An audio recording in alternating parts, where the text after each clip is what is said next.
Chairman N S Ansari sir आम स्वागत करवा आम सहित अच्छा बीआईएस भुवनेश्वर आप जानते ब्यूरो ऑफ इंडियन स्टैंडर्ड्स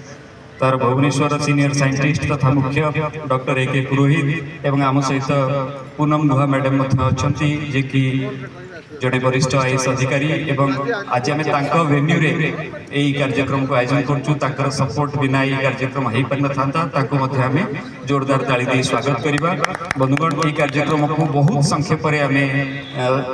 सारिबा मु अनुरोध करुच्ची अशोक पाणिग्राही सार को से सभापतित्व करेंगे।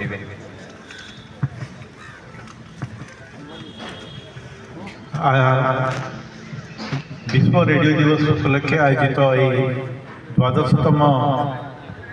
भुवनेश्वर रेडियो मेलारे आप समस्त स्वागत करुच्ची आज अतिथि मान बर्तमान आम कार्यक्रम को आगे नापी प्रथम